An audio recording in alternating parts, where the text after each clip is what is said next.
2রা ফেব্রুয়ারি কলকাতার leather complex এলাকায় ঘটে যায় মর্মান্তিক দুর্ঘটনা। ম্যানহোলে নেমে 3 শ্রমিকের মৃত্যু হয়।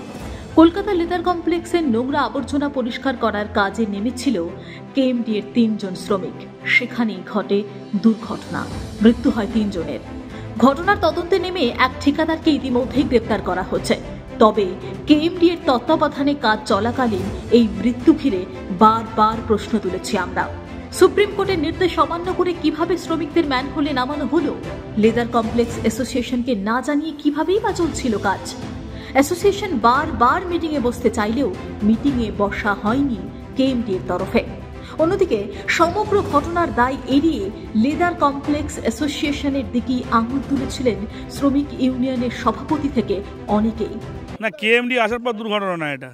এর আগেও সিএলসির মধ্যে কিছু অসাবধানতা পরিষ্কার না করার জন্য এই জলগুলো দীর্ঘদিনের ধরে এটা ট্রিটমেন্ট প্ল্যান্টের যারা বিশেষ করে ম্যানেজমেন্ট আছে, আমি বলবো দীর্ঘদিন ধরে তারা জল পরিষ্কার করেনি।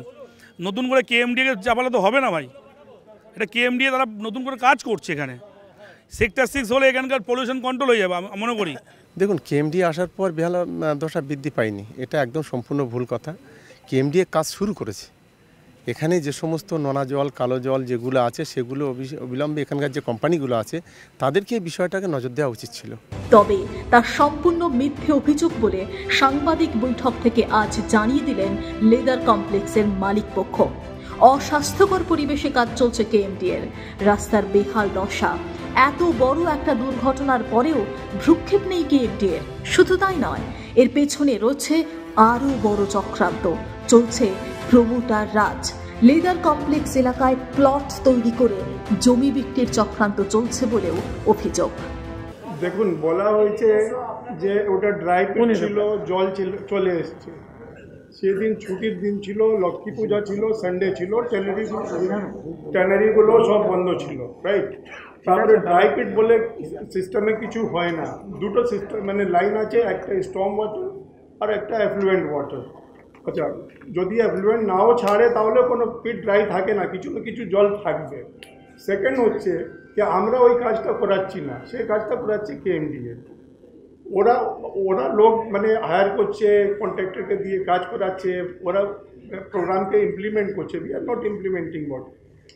এখন সুপ্রিম কোর্টের একটা ছিল ম্যানুয়াল কোনো ক্লিনিং করা হবে না, তো কেন লোককে ম্যানুয়ালি নামানো হলো? আমরা যখন সিএলসিটি আগে এরকম ক্লিনিংয়ের কাজ করতো, তো সিএলসিটি একটা ক্লিন বলে একটা এজেন্সি আছে, ওরা আসতো, ওরা মানে মেশিন নিয়ে আসতো, গাড়ি নিয়ে আসতো, ওরা গাড়ি দিয়ে সার্ট করে পরিষ্কার করতো।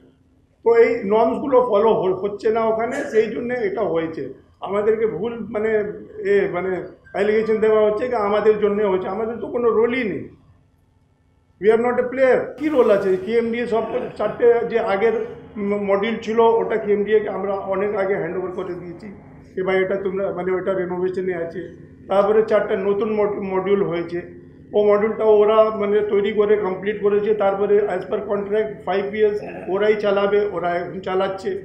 তো আমাদের আমরা কোথায় আছি সিনে? তো এবার আননেসেসারি আমাদেরকে হ্যারাস করা হচ্ছে। কারণ আমরা জানাচ্ছি যে আমরা সবসময় মুখ্যমন্ত্রীর সাথে আছি। আমরা জানি উনি অনেক আগে যে যখন এই প্রোগ্রামটা মানে যখন আমাদেরকে রিলোকেশনটা হলো তখন সিপিএমের অমল ছিল, তখন উনি দাঁড়িয়েছিলেন, আমাদেরকে মানে সাহায্য করেছিলেন। আমরা অনেক আশাবাদী যে উনি মানে এই মামলাটাকে দেখবেন আর মানে যে ফ্যাক্ট আছে ওটা উনি বুঝবেন আর ওই হিসাবে উনি অ্যাকশনটা নেবেন আর ন্যায় করবেন। আমরা ন্যায় চাই। যদি আমাদেরকে হ্যারাস করা হয়, হস্টাইল এরকম সিচুয়েশন হয়, তাহলে আমরা কি করবো? বন্ধ করে দেবো ভাই। সোমবার দিন আমরা সব ট্যানারি বন্ধ করে দিচ্ছি। একটা তো সরস্বতী পুজো ছিল, সেদিন পুরো ছুটি ছিল। ট্যানারি এমনি ছুটি থাকে রবিবার দিন, একটু রবিবার এমনি ছুটি থাকে রবিবার। তারপরে হঠাৎ শোনা গেল 9:30 সময় কি 3 জন শ্রমিক মারা গেল। তখন আমরা সব শুয়ে আছি ঘরে। তখন একটা উঠে দেখলাম ফেসবুকে হোয়াটসঅ্যাপে ছবি এলো। তাহলে কী করে তখন দেখলাম চোখে কি কোনো ইনস্ট্রুমেন্ট নেই। হঠাৎ দেখছি কোনো ইনস্ট্রুমেন্ট নেই, কোনো সেফটি বেল্ট নেই, সেফটি গার্ড নেই, কোনো কিছু নেই ওর গায়েতে। আপনি ভিডিওটা নিয়ে নিন, সবার থেকে ভিডিও আছে, ওর ভিডিওটা দেখুন। এমনি গিয়ে ভিতরে ঢুকে গেছে। ওটা ঢোকা উচিত নয়, যে কন্ডাক্টর করেছে তারই দায় এটা। আমি তাকে দায়ী দেব। কি কন্ডাক্টর একটা লোককে যে কাজ করাচ্ছে, একটা মাটি খোঁড়ার জন্য একটা টুপি লাগায়, একটা কাপড় পরে, তারপরে মাটি খুঁড়তে যায়। আর এত বড় একটা সেন্সিটিভ জায়গাতে কাজ করতে গেছে, তার কোনো সেফটি গার্ড নেই। রেসপন্সিবিলিটি আমরা ট্যানারির রেসপন্সিবিলিটি কেন নেবো? আমরা দিদিকে বলবো এটা তদন্ত করে ভালো করে দেখুন।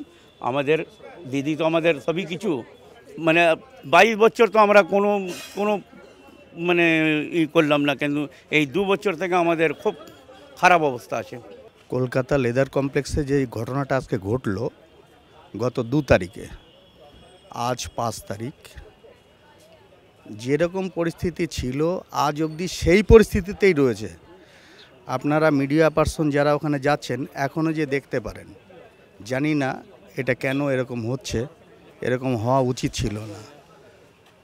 আমরা মাননীয় মুখ্যমন্ত্রীকে জোড়হাত করে এটাই অনুরোধ করব, দয়া করে যেন এই ব্যাপারটা উনি দেখেন, কারণ এটা ওনার একটা স্বপ্নের প্রজেক্ট। উনি এর পিছনে ওনার অনেক অবদান আছে। যখন থেকে শুরু হয়েছে সিপিএমের আমল ছিল, কিন্তু উনি এর পিছনে অনেক লড়াই করেছেন।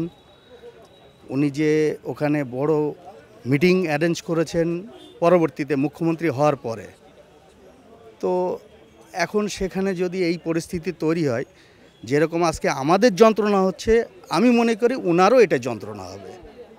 ঘটনা হচ্ছে নতুন পাইপ যখন আপনি লাগাচ্ছেন আন্ডারগ্রাউন্ডে, ডেফিনেটলি সে জায়গাটা তো ড্রাই জায়গা থাকবে, ওখানে তো জল আসবে না, ওখানে তো কানেকশানের ব্যাপার নেই। কিন্তু যেহেতু প্যারালাল লাইন যাচ্ছে, প্যারালাল আপনারা কাজ করছেন, তাহলে পাশে পুরনো ড্রেনেজ সিস্টেমটা যখন রয়েছে, তাহলে সে কাজ করতে গেলে যদি পুরনো লাইনটা ড্যামেজ যদি হয়ে থাকে, লিকেজ টিকেজ হয়ে থাকে, সেটা কাজ করার সময় প্রিকশন নেওয়া দরকার। আর একটা কথা হচ্ছে কি, ট্যানারি অ্যাসোসিয়েশন বারবার বলে দিয়েছিল অথরিটি কনসার্নকে কি যে সাইটে আপনারা কাজ আরম্ভ করবেন, সে সাইটে অন্তত যারা ট্যানারি আছে তাদেরকে আপনারা অ্যাসোসিয়েশনকে জানিয়ে দেবেন কি অমুক তারিখ এই সাইটে কাজ হবে।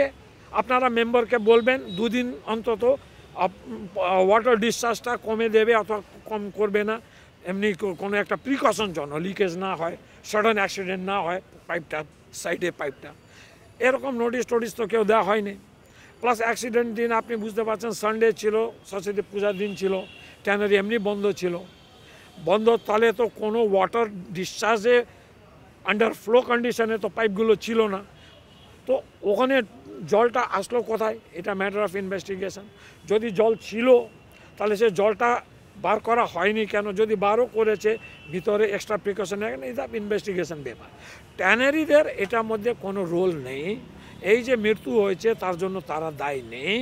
এখানে ওনাদেরকে মেলাইন করার চেষ্টা হচ্ছে, ওনাদের উপরেই সব টেগরাটা, ওনাদের উপরেই একটা ব্লেমটাকে দিয়ে দেওয়া হচ্ছে কি দেখুন এরাই এরকম এখানে দুষ্ট করছে, পলিউট করছে, এদের জন্যই লোক হচ্ছে। আর একটা বার্তা দিতে চাইছে উপর মহলে, স্পেশালি চিফ মিনিস্টারকে, কি ট্যানারিজরা কোঅপারেট করছে না, প্রজেক্টকে স্যাবোটাইজ করার চেষ্টা করছে, জলগুলো ছেড়ে দিচ্ছে, লোকগুলো মেরে যাচ্ছে। তাহলে কি হবে, ট্যানার্স অ্যাসোসিয়েশন উপরে যা একটা ভালো একটা গুডউইল, আজকে 22 বছর এরা ওখানে অপারেশন মেনটেনেন্স করেছে অ্যাফ্লুয়েন্ট ট্রান্সপোর্টেশন সিস্টেম সিটিপিকে, without any complain, without any accident, death case, ওই পুরো রেপুটেশনটা ওয়ান নাইটে নষ্ট করে দেওয়ার চেষ্টা করছে। তাহলে কি হবে কি অ্যাডমিনিস্ট্রেটিভ সাপোর্টটা চলে যাবে, তারপরে লোকাল এলিমেন্টস দিয়ে এদের উপর একটা প্রেশার ক্রিয়েট হতে পারে।